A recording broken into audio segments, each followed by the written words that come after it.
What's cracking, everyone? Welcome back to the Ascended podcast. I'm your host, Caleb Schilke, and this is my guest slash co-host, community admin for the Whop community, Anthony Para. This week, we're diving into the world-shaping moves of OpenAI, TikTok's latest play for creator loyalty, the rise of side hustle economics, evolution of creative tools with AI, some underappreciated truths about strength training and working out and fitness, and scientific breakdown of how habits and additional features with your mindset can be rewired. We're bringing you signal, not noise. So let's lock in today. The first piece of news we're going to get into today is something related to a viral fire starter. This is OpenAI's global power grab. You may be familiar with OpenAI or ChatGPT. Most of you use this every day. I think there's 800 million plus users, which is almost 3 times the size of the US around the world. First up, OpenAI just partnered with the United Arab Emirates to build a 5 gigawatt AI data center in Abu Dhabi. For context, that's the type of scale that could rival the digital backbone of small countries. This isn't just a flex, it's a geopolitical maneuver. So the plan is to make this region a latency-efficient launch pad for AI products that need to reach 3 billion plus people across Asia, Europe, and Africa in real time. Big players like Microsoft and NVIDIA are involved in this. We're witnessing a new digital Silk Road. So Anthony, I just want to hear your initial thoughts on this move that OpenAI had. I don't really understand what it is they're trying to accomplish. It wasn't that descriptive in my opinion. So what does this actually mean for the people of this geographic area? What does that mean for them once this is done? Well, I would say this is infrastructure power, kind of like oil was 50 years ago. It changes the game for where AI is hosted and where it lives. Think of it being how we have Silicon Valley in California and LA. This is the equivalent of that, but for the entire world. We're setting up a global Silicon Valley in the Middle East and saying that that's going to be the tech hub of the globe, which obviously is going to bring in a lot of money, investments, a tension between different countries in the area, and just a value in that region, which is probably why the UAE was so involved with that, and why we are also so interested in this region. They've already been seen as a tech enterprise. Other parts of the world have too. I know Japan has always been, and China have always been pretty big in tech as well. But this area is growing to be the new hotspot that is kind of that centralized location between Europe and Western, Eastern cultures, things like that. But it changes the game for where that AI is hosted as well. And who gets to plug in with it is the big thing. So who is connected the most with the UAE, where these hotspots are being set up, those people will see the biggest advantage of this. So then it turns into a political game too of who can have the best connections with that region. That's what it seems like. And you got Dubai right there. I know that's a global spot as it is for business. So I don't know. I don't really know what that's gonna equate to moving forward, but that's kind of an interesting concept. That's like, because this is like foundational. Like this is the first time this has ever been, that up to my knowledge, like brought up or infrastructure being created for such a project. And you just, I'm sure you guys are familiar too. This is partially viral because you saw the meetings going on between President Trump and the cabinet and the UAE and the prince out there of just setting up governmental affiliations and linkages and things like this, which is probably related to a deal like this because there's a lot of money being invested between the countries back and forth, the US and UAE. Because of things like this. And it's going to be a very important political connection, not only just economics and tech connection. So I just wanted you guys to think about, what does this mean for founders, creators that use AI, and everyday users who rely on these systems? Well, we're going to be putting a lot of faith into other countries to manage a lot of infrastructure for this. OpenAI is still based in the US, but a lot of their primary development and operations are getting outsourced. So that way we can parts of the world come together and ideally make it better rather than just kind of keeping it strictly in the US. Well, it'll be like the internet. I mean, it's like the internet bubble we saw in the late 20th century. First inception of AI was probably just mostly the United States, but it's spreading now, and it's going to be a tool that, well, we talk about all the time. Like if you're not already using it, you're behind them. So that makes sense to me in the natural progression of things. This is the kind of a rhetorical question to end on as we transition out. But for you listeners, do you think this infrastructure should be democratized or controlled by nation state aligned entities, such as what you're seeing here in the UAE? Should we be outsourcing a lot more of this work to involve different countries in our development, make sure that our AI that we're using across the US and these parts of the world is better and performs better. That's again at the maybe you could say expense of outsourcing it from the US, where we're not just strictly controlling that 100%. It's something to think about as we move forward. Obviously, only time will tell. But for right now, it seems like we're making a good move. So let's shift slightly into another part of tech. We're going to talk about TikTok for a second. TikTok just launched something that could reshape how creators build loyalty and monetize in the long term. Creator chat rooms. Here's the breakdown. So if you got 10,000 followers on TikTok, you can now create private real-time chat rooms with your fans inside TikTok's ecosystem. Think like a Discord server, but embedded directly into your content platform. Like a Patreon style access, but frictionless, native, and driven by TikTok's algorithm. So Anthony, what's your gut reaction on this? Do you think it's a community upgrade for TikTok and something to push them forward? Or do you think it's just going to be another burnout trap that people feel like is an annoying feature they got to maintain? I don't know. I could see the potential for that being super useful, depending on what you use TikTok for. I'm sure there's a lot of creators that use TikTok as like marketing. It could potentially, it could potentially cut like barriers to entry to what it is they offer or sell that they use TikTok to market. Where it's like they could just stay in one app and just continuously use whatever community platform that they are integrating with TikTok. I could see that being a pretty useful thing. It's going to be definitely a way to boost TikTok's earned revenue, just because obviously they make a lot of money on ads like any other platform. But if they can get a small percentage fee of anything you sell, that's going to be pushing them forward very quickly. Obviously, like Whop does, and that's the community we're hosting our live stream on, and where all of our communities are. If you guys want to join that, this is a platform that is free to use. Whop is, but they do charge a percentage of your earnings. And so it gives you that ability to start very simply and that low friction cost of entry, which is the way TikTok's approaching it. But you have to pay on the back end. Granted, it's probably not a large fee. I don't know exactly what TikTok's going to charge yet. Whop is about 3%, but it's pretty worth it to have a full team and infrastructure hosting your services without having to put money into it every single month. So let's look at what's really happening here from what I wrote down now. TikTok doesn't just want to be the content platform anymore. It wants to be a community platform, a monetization tool, and a customer relationship management software. If you're a creator, or educator, or anyone building a movement, this could be a signal to get involved. These platforms are trying to own both your audience and the relationship with them. So gone are the days of losing that traction between having followers on social media and then having potential customers inside of your community. You have an integration between them, and therefore it makes it very easy to market. It's just on TikTok right now, but I feel like eventually you're seeing similar things like subscriptions on Instagram to creator accounts and things like that pop up. There probably will be more and more tools that focus on that, because getting people into a community is so hard when they're on different platforms. You really have to pull them out of the app, and that's become a difficult problem just in growing our own community, as many other creators have seen. So the question becomes, are you building real infrastructure outside the platform too? And how much worth it is this going to be in the future? Or are you letting TikTok, YouTube, Instagram just own the full customer journey and keep it native to that platform? So I don't know. What do you think on that? How do you think that change is going to look over time, Anthony?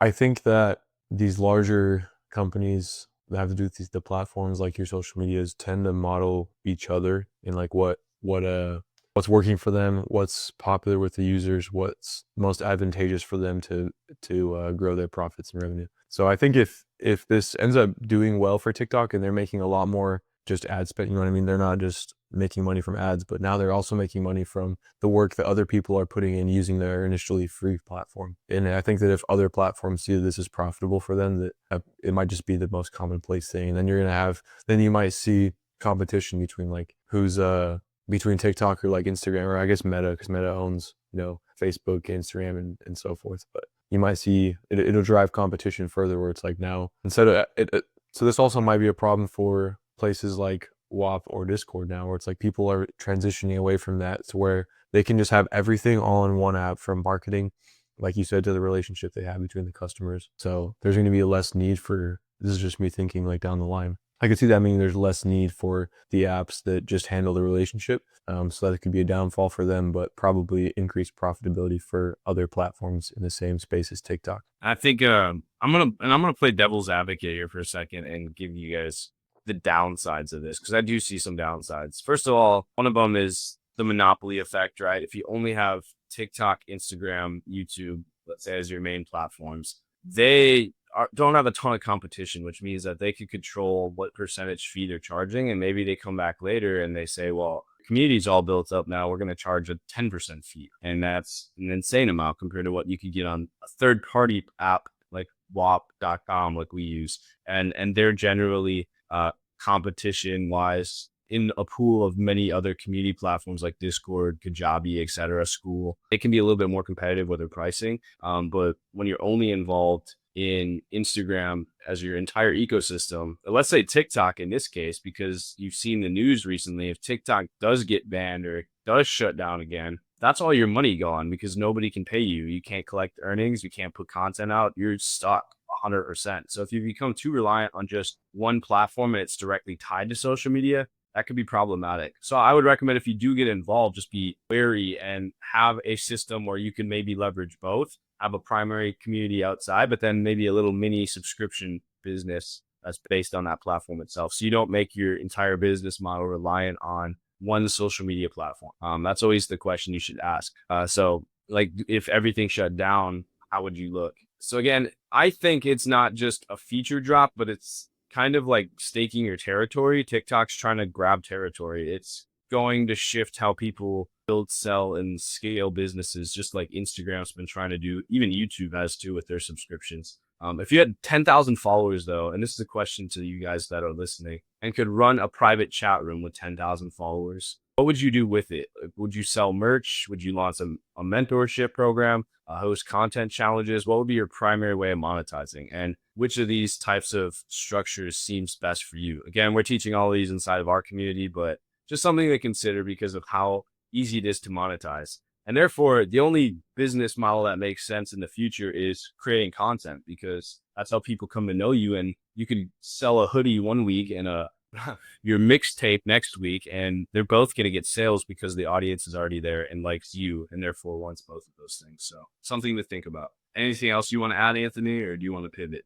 Oh no, let's go ahead and pivot. I think you built on a good note. So speaking of money and economics, let's talk about something that's collapsing faster than your TV subscriptions to cable: the traditional college degree as your primary economic ticket. So 2024 report from ZipRecruiter found 45% of employers now say they no longer require a four-year degree for most roles. Instead, they prioritize skills, portfolios, and the proof of execution, especially in tech, media, and marketing, because the rate of which these industries are changing mean that your degree one day could be worthless the next, because everything you learned has changed in a space like tech, which is evolving so rapid. And that's kind of the reason for it. So Anthony, how have you seen that shift show up in our community, or people we've worked with, or maybe just things you've heard outside of this? Yeah. I think we've talked about this briefly before, but as far as people we work with or our community, I think that the shift from a college degree being seen as your only opportunity, or as you phrased it earlier, ticket to life in life to achieve financial, like being financially well or well off. I think it's affected a lot of people to believe that there's actually a lot of ways that they can find online or elsewhere to make a career for themselves that sets them up in the same way they might have, and honestly, sometimes sooner, because instead of spending 4 years of your life initially after high school, or immediately after high school rather, you can just start building immediately. And I think that it's changed. The reason it's changed people's perspective is because it's working. You know what I mean? Like people have realized that, hey, there's these people that are like 20 years old, 19 years old that are posting and flexing their likely probably rented Ferraris on Instagram. It's like, why am I in college right now grinding for a possibility that I may have a job that pays half of what they're making in a year, 3 years from now? As far as the people that we work with, I think it's helped people to realize that, I don't know, I mean, it just depends on how you see it, if it's a help, a benefit, or if it's a detriment to society, because you do need people with these skilled labor jobs. Like if you're going to go into, like, so let's say a medical career, you should probably know everything there is to know about your profession because people's lives rely on that. So it's not to say that we need to get rid of college entirely, but I think it's helped a lot of people to realize that there are alternative paths to continuing your education, because that's not for everybody. Not everybody does well or thrives in that environment, but they would thrive well in a situation where they can just use their natural ability to speak to people or to create things and sell that as a product itself.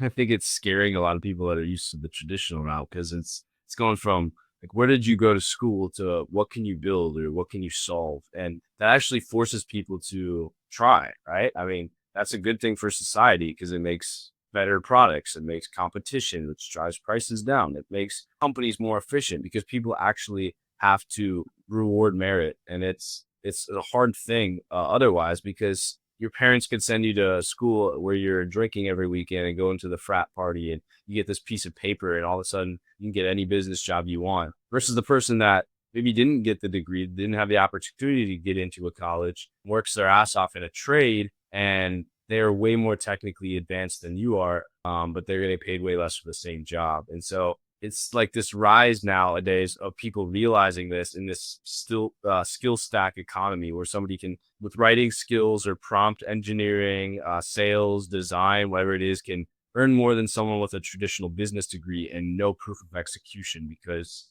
that's otherwise just saying you understand the concepts of something versus empirical knowledge of doing.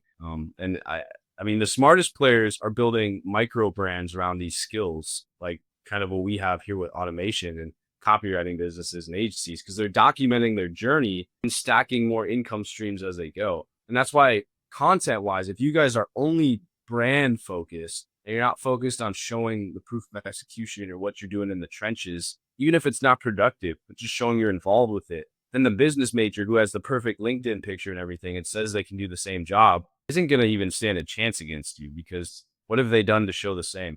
They've shown their degree, but a business doesn't care about that. It cares about how does that behavioral economics degree apply to my HR job? How do I know that that translates? And when you're showing the proof of that in the day to day, that's what makes you valuable. Yeah, absolutely. It just kind of makes me think of, I saw a video yesterday. That was in my free time, kind of looking through my phone. It was a trade worker. He was hanging sheetrock, but it was just, I don't know who it was that was watching him, recording him rather, but he like took it, he didn't say a word, but he just like took his tape measure, and like used it at the exact measurement by hand to just like scrape it along the side of this whole, I don't know how long it is, like 8 foot sheetrock board. No knife, no nothing, no measuring other than just using his tape. And then he just went up and like flicked it and it like fell. And he was just super skilled at what he did. And I was like, it was really impressive actually. As a growing up being a blue collar worker myself, see, like I know that it generally takes crews a long time to do things like that, but he was kind of just doing it with perfection. It's like exactly what you're saying. He's just documenting the work he does anyways. And now and then I went to his profile and he's getting like at least 30,000 views per video.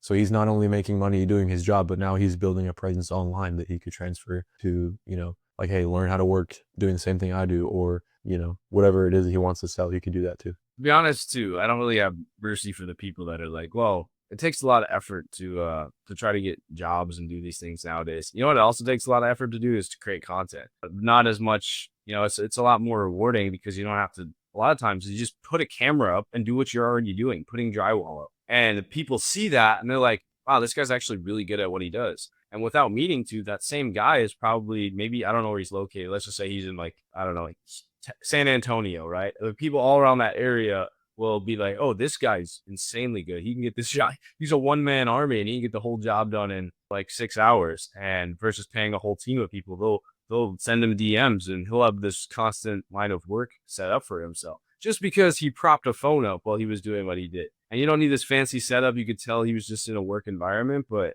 that can be as simple as it is. If you are really good at what you do and you can show that, then people respect that.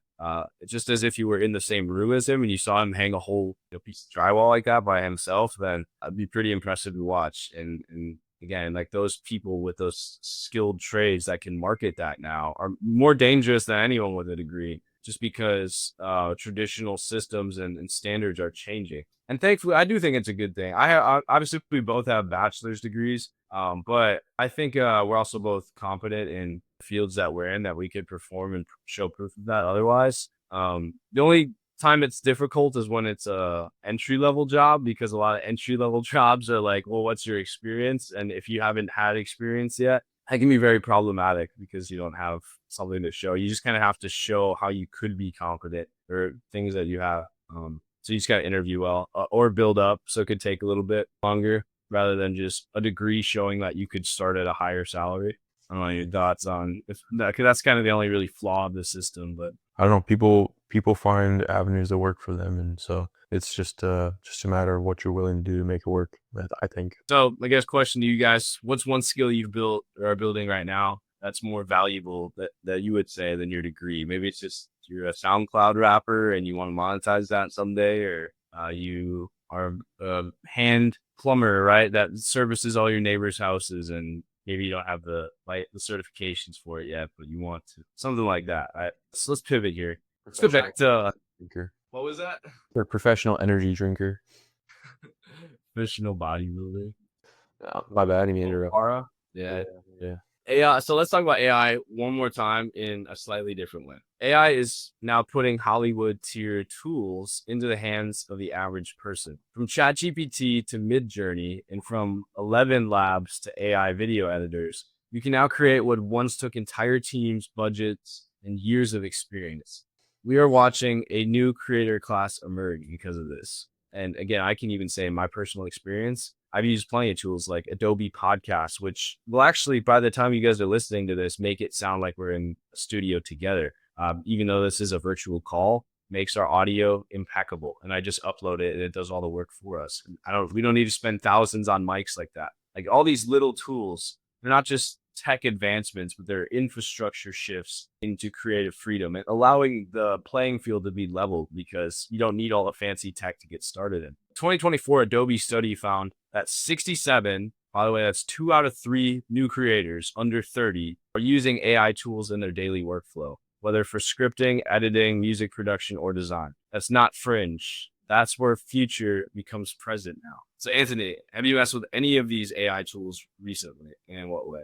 Have I messed with any of these AI tools recently? Yeah, I mean, I think we talked about it last week, but I use ChatGPT every single day, and then it's project board capabilities. But there's also small things integrated into our daily lives now that use AI. Like if you notice, a lot of people probably saw it but didn't think much of it. But now every time you Google something, the immediate thing that pops up to answer your question is AI generated. It's like pulled from different sources on the internet to give you a description. And like, I think a lot of people kind of just overlook that. They're like, they don't quite realize like, oh, even though it says right there, made with Google AI, they don't quite realize that, this is like the shift it's going. Pretty much everybody's going to have to use this every day as a separate form of thinking because it comes up with things that you wouldn't otherwise by yourself.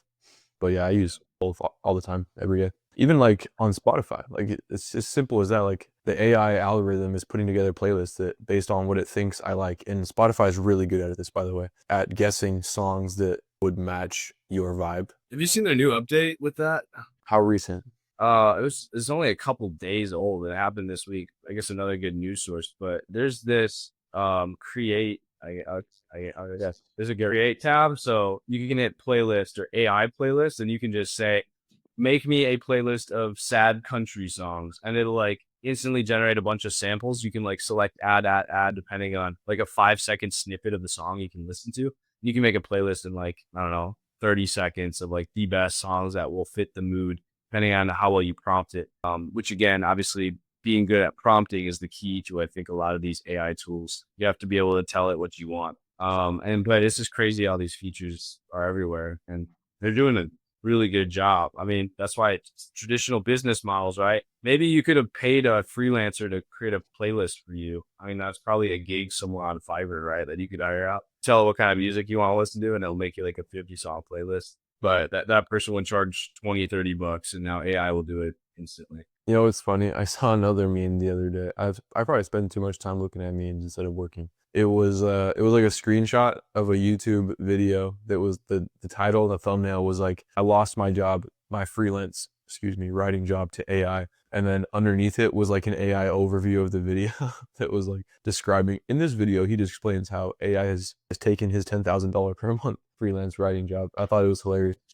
I mean, it's unfortunately he lost his job. That's a little bit unfortunate, but I mean, it's just crazy how it's getting intertwined. And I don't think it's gonna like, sure, you could say that in that context, it did replace the means of fulfillment that he was manually doing himself. But did he lose his potential in that industry? No. What he needs to do is go back and harness those tools and tell other people, well, I have experience prompting this and fine tuning like AI proposals, because obviously it's not perfect, and say, we'll use AI to generate it much faster than anyone else. And I'll be the person to go put in your prompt. You give me your requirements and I'll go generate it for you. And I can do it better than anyone else out there. And boom, I've just made my business more efficient and I've teamed up with AI. It's the people that think they can one-on-one AI that are getting taken out because they refuse to accept that it's something they should be using. Like again, Spotify, here goes a DJ gig. If you could just say, I want a playlist of wedding songs for my wedding. Put that on, and all of a sudden you got a DJ running your wedding. But a DJ could ask bride and groomsmen what they kind of music they would like, describe the kind of feeling you want. Put that in the AI generator, and boom, they generated the playlist, and they kept their job because of it. Like it's that easy to pivot. There's still a need for these people. You just have to figure out how you can utilize this in their industry. And again, if you're not going to do that, just like Anthony said, could be putting you in a position where even the safest job you think you had could be at harm. How are you going to leverage that? Well, that's something you guys need to decide based on your industry. And if you're in a space like the digital syndicate where we're doing this every day, you'll be safe, and you'll have the knowledge to move yourself forward. I just want to know too, again, if you guys want to comment or drop something, but what's the coolest or most maybe unexpected thing that you've built using AI so far? Just something to think about. I'm trying to think of what mine would be. Maybe I guess it would be Ascend as a whole. Like I didn't expect it to get this crazy. But a lot of this came from just discussions I've had with ChatGPT, and then I realized that this would be a great business model that I already had skill in it. But I do like I voice record myself in ChatGPT and send like 3-minute messages into the chat log, and it'll transcribe it and then respond to it, and I'll play the recording and have full conversations. And that's how I work out a lot of great ideas. But Anthony, I don't know if you have a quick answer to that or not. Craziest thing I've done. Well, I'll just say for my work purposes, it involves a ton of paperwork for what I do. And some of the craziest things I've done is like forms that would usually take me, like I block out an entire like half a day to like complete. For the first time a couple months ago, I used AI to completely do it for me. So it took me like 30 minutes to give AI the tools and the prompting it needed, and the document was done in like an hour. That was probably the craziest experience for me. I was like, wow, like this is, once again, just like you're saying, you could be in the safest career space you could think of. And there's probably a way in the coming years that AI will do it better, or will at least make you more efficient in doing it if you're not already using it, and the companies that aren't are going to fall behind. So that was my craziest experience. I mean, talk about that for a second, because we're in a great space right now where not everyone is caught on to AI. A lot of people know what it is, but don't know the exact uses for it still. And so these companies with like older leadership and structure, right? If you want to be a fast mover up the chain, do the same job as everyone else, but use AI to do it and 10x the results you're having. And your leadership, right, in the corporate structure will be like, this gal is absolutely crushing it. I don't know how they're doing it. They have something behind them. That could just be you use ChatGPT to help you with your job and write better reports, like Anthony was saying. And that gets you promoted faster. It gets you moving up the chain. So sure, stay in the old structure of doing it. That's fine. Maybe you don't have to take the whole risk of starting your own business, but just use the tools to be better at your job, and you won't get fired. You won't be the one on the chopping block because doing the job better. It's just that simple. So just find a way to make it work for you. But I think that was a good discussion on that. It'll come up more in the future, but Yeah. let's pivot real quick into the health side of things. So this week we're talking about a very underrated weapon in your performance stack, one that everybody does actually and works on every single day, but nobody pays attention to it. Sleep. Not just getting 8 hours of sleep. I'm talking about like deep, strategic, recovery optimized sleep, especially if you're working out. Because without it, all the training, the reading, and the building you're doing is leaking literal gains. A 2022 study in what's called the Lancet Neurology found that people who consistently get less than 6 hours of quality sleep per night show accelerated brain aging up to 3 to 5 years compared to those getting proper rest. So for guys who are trying to build muscle or cut fat too, research from the University of Chicago shows that sleep deprived subjects lost 70% more muscle and held onto more fat while dieting compared to well-rested ones. That's an insane amount. We're talking about 70% additional muscle loss. It's not just about quantity either. It's about quality as well. So I'm sure many of you have heard of what REM sleep is, or rapid eye movement sleep. It's when your brain recovers. It's your deepest sleep a lot of times. But deep sleep is also its own thing. That's kind of the rebuild phase of your body's sleep. So Anthony, what have you noticed specifically when your sleep is locked in versus when it's off in terms of your body's performance? So what I've noticed specifically, it'll happen to me weekly. Sometimes I stay up late working, or sometimes I stay up late just because I have so much to think about that I spend my time thinking instead of sleeping. But I noticed that if I get to bed by the time I set for myself every night, it's quality sleep. I'm not woken up by my wife or something else going on in the night, like a storm. I wake up at the time I usually do, and then I go to work. I feel great.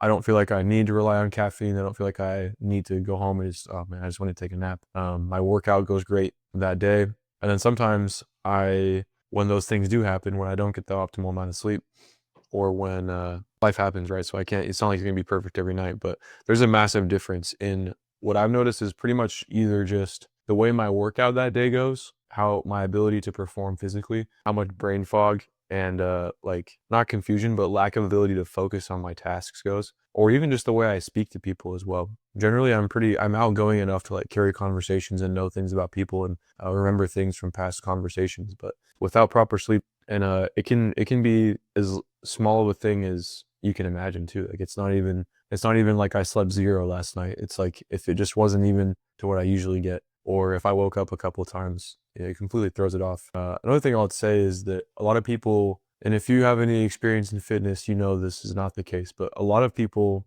that don't know otherwise assume that by going to the gym and doing either your resistance or cardiovascular training, or whatever type of training you're into, that by going there and doing it, that's where you're growing. But that's actually not true. By going there and doing it is how you're breaking your body down in order for your recovery process to build you back with either thicker, stronger muscles or faster, whatever it is you're training for. But sleep is where you are actually making the gains. It's not by being in the gym. Being in the gym is where you tear yourself down. You're literally putting micro tears in the muscle fibers of your body.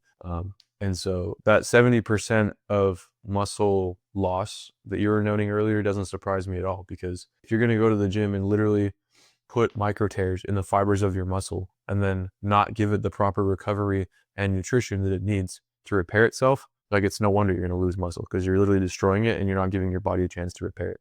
I think in terms of working out too, I think sleep is the real pre-workout. It's a nootropic, really, or nootropic. And the truth is, if your sleep is trash, your decisions and everything around that will be too. It's very impactful on your day-to-day decisions. And so people think grinding and staying up to like 11:30 p.m. and 1 a.m. when you have school the next day and you're still in this build phase of your business is great. I get that. There's going to be some nights where you have to do that and you still have school and reports to do if you're still younger, or you have business things to work on for your job. If you're not getting consistent sleep, every decision you make during the day that leads up to that 10 to 11:30 block is going to be terrible too. And I'd rather lose an hour of work and have every other decision during the day be good than have this rush period where I'm doing half-assed work in the middle of the night. Yeah. It's so, I mean, this is in terms of Ascend.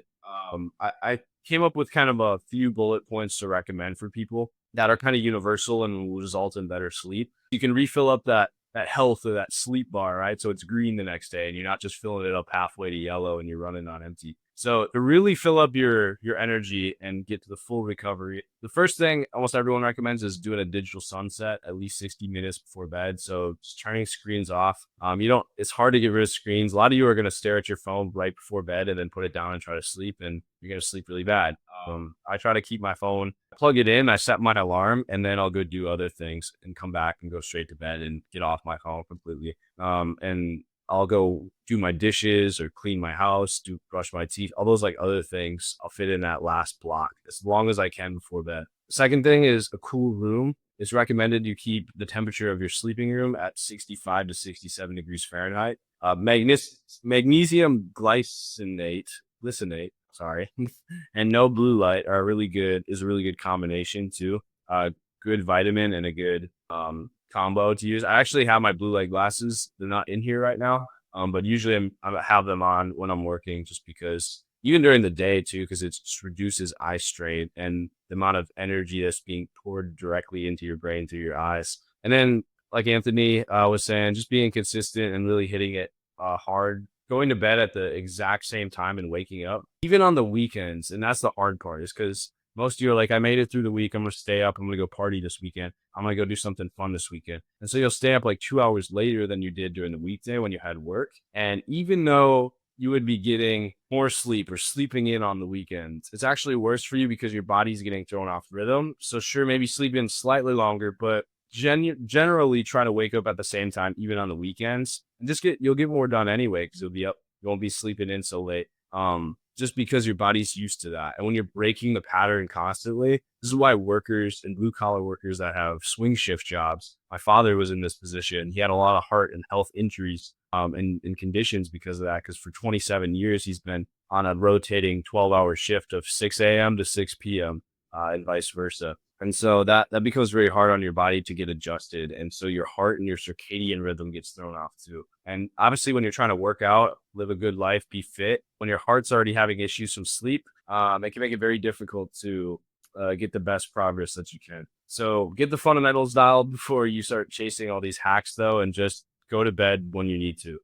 And then start optimizing. You can get this. I don't know if you use mouth tape or some people. I have a sleep mask I use. Some people use these like bands that go around your head, like keep your jaw shut so you're not mouth breathing. There's all these like other little things you can do. But I don't know, Anthony, is there something you're gonna try to make a change to, or something you want to work on to upgrade your sleep performance? I just struggle getting to bed at the same time every night. Just like I said, sometimes I'll be up working, or I'll be up doing something with my wife. It's like talking downstairs, watching TV too much. At the end of my day, sometimes all I want to do is something that's for myself, that's just relaxing. But probably the better thing I could be doing for myself to relax is sleep. So yeah, that's probably the only change I didn't state. I do use mouth tape and sometimes earplugs too, just to keep myself in an optimal sleeping position. But that's what I would say.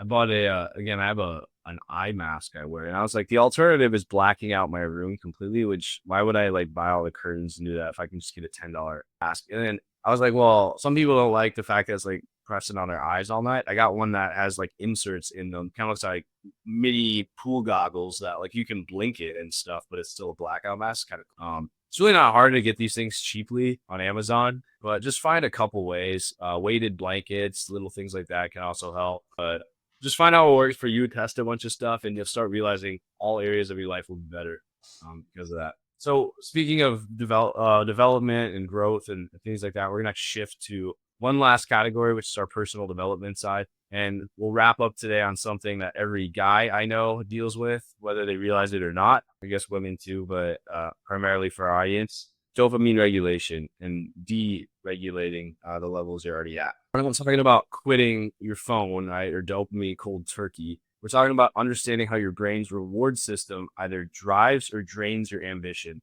A 2023 meta-analysis published in Nature's Reviews Neuroscience, my bad, outlined how overstimulation of the dopamine system through constant novelty, like scrolling, gaming, or even switching tasks too frequently, yes, even going from one screen to the next, actually reduces baseline dopamine sensitivity. So the translation of that, right, in English means the more quick hits of dopamine you chase, the less motivation you feel for long-term rewards like fitness, deep work, or building your business. It's because when you can get this high standard of quick wins, when something that's low standard is actually we know as the more valuable thing to work on in your life, your brain's always going to want to resort to the higher hitting thing because you haven't given it something else that's more fulfilling. And so the only other options are making that business more rewarding, which you can't really do because at the end of the day, it's work, or you just reduce the standard baseline you were at so that the rest of your life is boring.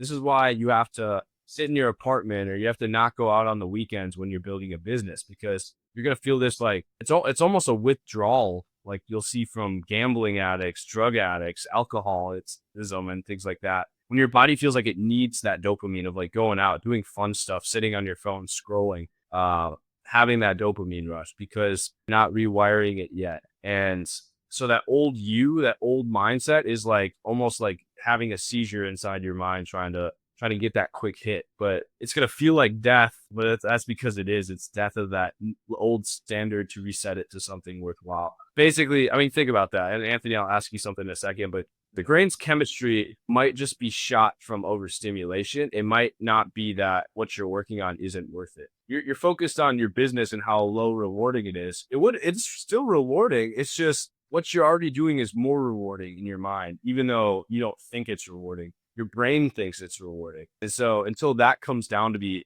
less used or less focused on than the thing that actually gives you purpose in life, you're not going to get anything out of that. So Anthony, what has your experience been? Because I know everyone has faced it in some way. Some people it's like porn addiction, right? Some people it's just scrolling too much. Some people it's anything in between. Navigating that fine line between healthy dopamine from work and just burnout level stimulation where you can't focus. What's been your experience with that? And what has been kind of, what I guess have been the primary things you've had to battle with for dopamine? I'll start with the second part of that question. The primary battle for me is my phone, just because pretty much since I originally got social media, and back then I kind of got it right when Reels became a thing. I didn't really have it a ton growing up, but that was the thing to do, right? I was 17, turning 18.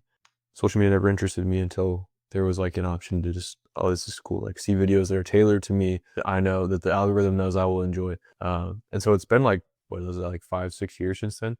6, I guess, where it's like constantly, anytime I want it, I can pull my phone out and see a video that's tailored to my interests. And that's been the biggest detriment, I think, to how I spend my time, but also, like you mentioned before, literal testament to like my drive to accomplish anything else that's worth my time that takes longer than the 3 seconds that I'm used to of getting a little rush of dopamine, where I'm watching a video that I couldn't even remember like 10 minutes later, but in that moment it seems so important to me.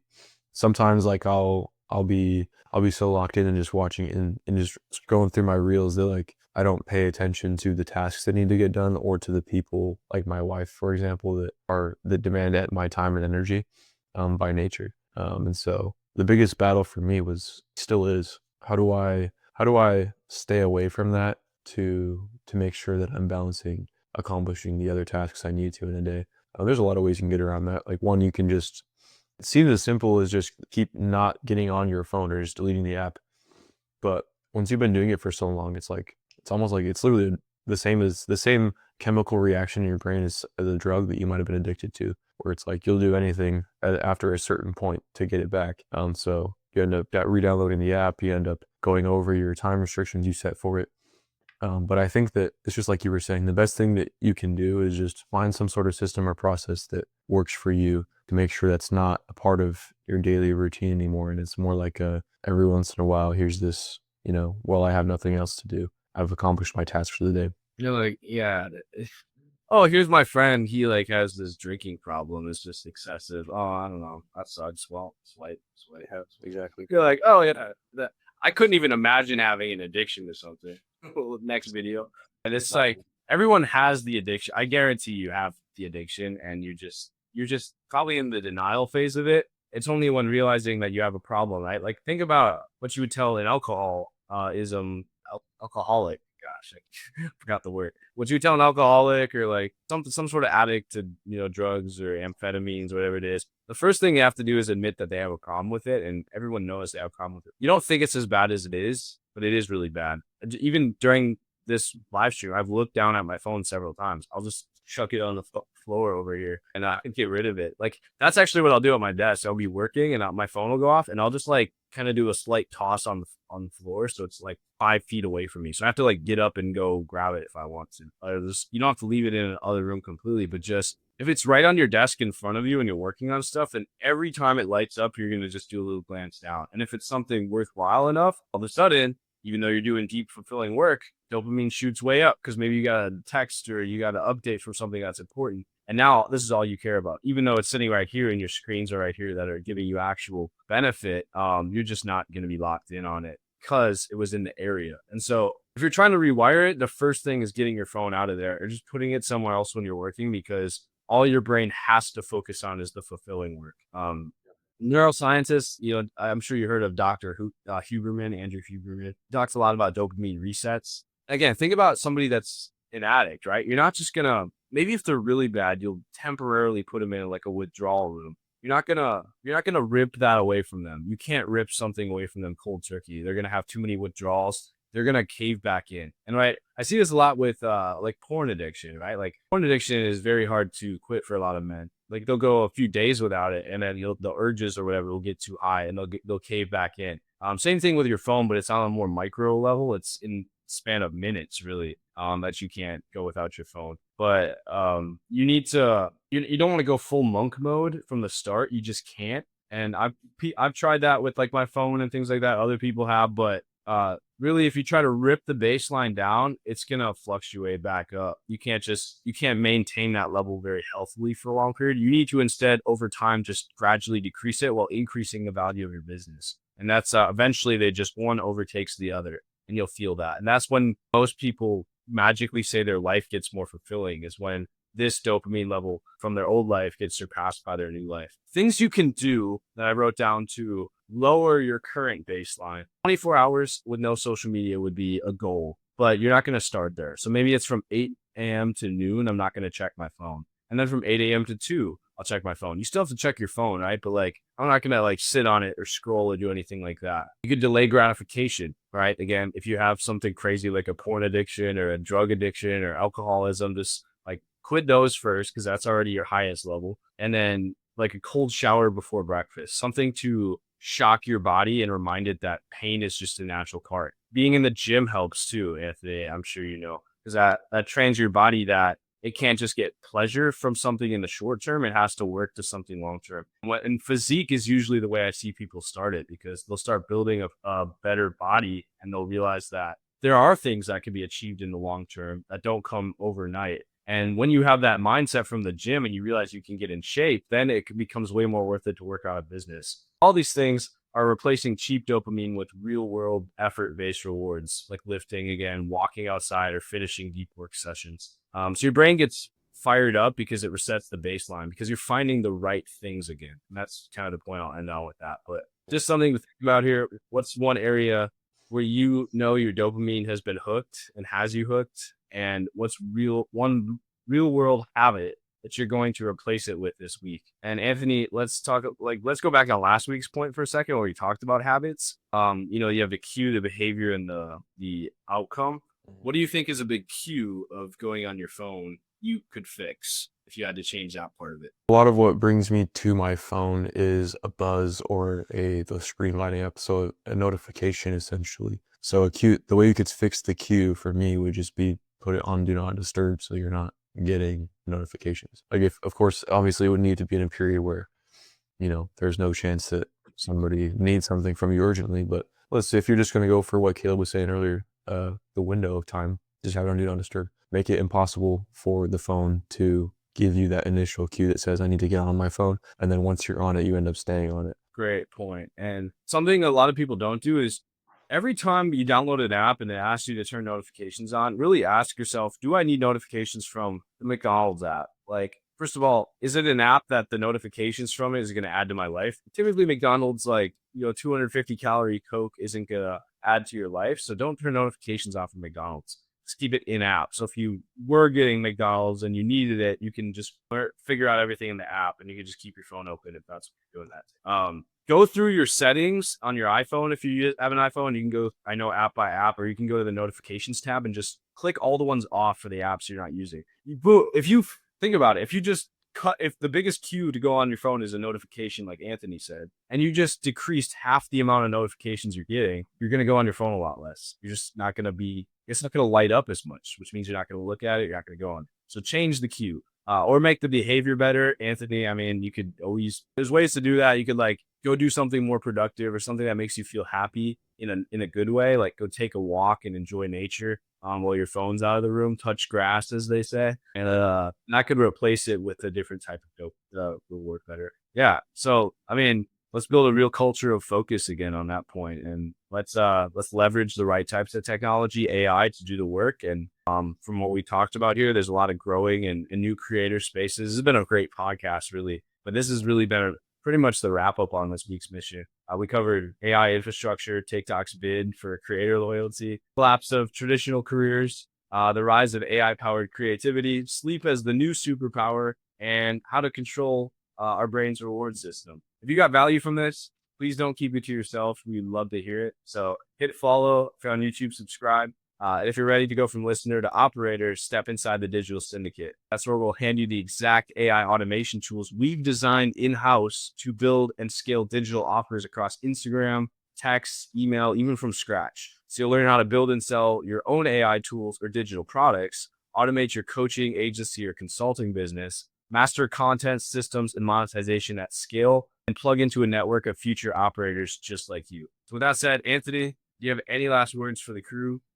No, I don't. Just be on the lookout if you're already in the Whop for a weekly newsletter coming out Sunday. And make sure you're in attendance for these live streams, man. Tons of value being offered. If you're serious about building your empire online and not waiting for permission and going the old traditional route, this is your time, truly. If you're listening to this and you don't have a link, you can go to my Instagram. It's in my bio at Caleb, Caleb, Schulke, Schuelke. Get in the room, join the syndicate. Let's make your move happen. This is the Ascended Podcast. Let the world feel your presence.